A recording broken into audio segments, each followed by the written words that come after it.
Senator Kelly. Senator Cotton, please. I want to return to what Senator Kelly and earlier Senator Rounds were speaking about, the Wagner Group. General McKenzie, the Wagner Group is a Russian paramilitary organization run by Evgeny Prigozhin, a close ally of Vladimir Putin. Sir, I believe it is, Senator. And I know that they're active in Africa. There's also been reports that they've recently been deployed into Ukraine as well. I'll give this to either one of you. The Wagner Group, is it fair to characterize it as essentially an arm of the Russian state? That's my view of it. Yeah, that's my view of it too. Much more so than, say, any American security company would be linked to the United States government, correct, General Townsend? I would agree with that. General McKenzie, this is a year before your time, but I bet you remember it, something called the Battle of Qashm in Syria. Do you want to tell us a little bit about what happened in Syria in early 2018? Well, I believe it was in February of that year. A large group of Wagner-centered fighters tried to cross the Euphrates River down around Deir ez-Zor. We brought them under fire and killed several hundred of them. It was a direct attack on us, and I think we defeated them in a pretty shocking manner that was widely reported.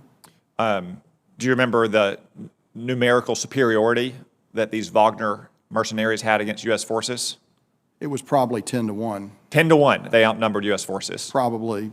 I believe at the time, probably still do, we had a deconfliction hotline set up with Russian commanders in the region, right? That is correct, Senator. And Secretary Mattis at the time testified that we used that deconfliction hotline to ensure with Russian counterparts that these were not Russian soldiers. Is that right? Sir, I believe that's correct. Yeah, I think his exact testimony here was that once we confirmed that Russian did not claim these soldiers as their own, I ordered that they be destroyed, and they were destroyed. Sir, that's correct. What do you think that tells us about the quality of Wagner's mercenaries, whether they're in Syria, Africa, or now in Ukraine? Well, I think it tells you that any mercenary force is going to have a qualitative disadvantage. It also tells you a lot about our capabilities, Senator. Yeah, and also if they're fighting against an extremely determined people that are digging in their heels to defend their homeland army, that maybe we shouldn't think that they or even Russian regulars are 10 feet tall. Sir, I couldn't agree more. General Townsend, I want to return to something that you mentioned to Senator Tuberville, that Africa has vast strategic minerals, which is correct. It's also the case that they're not exclusive to Africa. You can find these minerals in a lot of places around the world. It's just that we have largely declined to mine them around the world, and now it's predominantly mined in Africa. Is that right? That's right, Senator. Senator Kelly and I have introduced something called the Reshore Act with goals to shore up domestic and defense supply chains for these critical minerals. Do you think that China is targeting these minerals in its Belt and Road Initiative in Africa? I do. There are some minerals, and I think I didn't provide the chart now, but I can have it in closed session. There are some minerals that are, if not unique to Africa, they are predominantly found there, and all of our countries, to include us, rely on those imports. Yeah. And I believe China is maneuvering to secure those. Probably a bad idea to make ourselves dependent on China. Ourselves being the civilized world, dependent on China mining these minerals in Africa, wouldn't you say? I would agree. Okay. General McKenzie, I want to turn to a topic that Senator Reid and Senator King addressed as well, about a nuclear deal with Iran.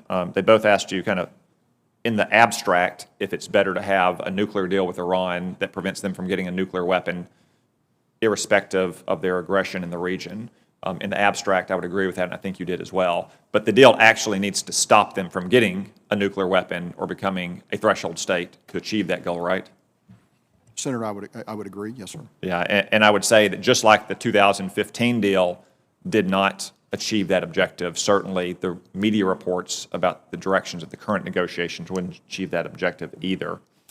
What kind of message are we sending to both Iran and Russia, who's acting as Iran's lawyer in these negotiations, and to allies like the United Arab Emirates and Saudi Arabia when Iran is itself shooting ballistic missiles into Erbil as they did over the weekend, or supplying, as you said, their proxies in Yemen with the missiles and drones to shoot into downtown Dubai or downtown Abu Dhabi or into the Al Dhafra base where we have soldiers? What kind of message does that send to Iran and Russia on the one hand and our allies like Senator, the primary, my share of the task is to deter Iran from large-scale attacks. And we have had some success doing that. Our success has not been perfect, but Iran has largely been deterred from launching direct attacks on us over the past couple of years. I wouldn't speak for the future, and I would agree that they're actively fomenting malign activities across the region. Their intent is to do it at a low enough level that it will not, in their view at least, disrupt the negotiating process. Again, it is my judgment that's a dangerous position for them to have.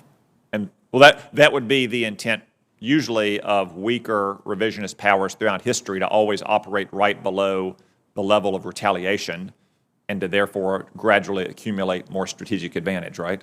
Sir, it's an asymmetric approach that's founded in history, as you noted. All right, thank you.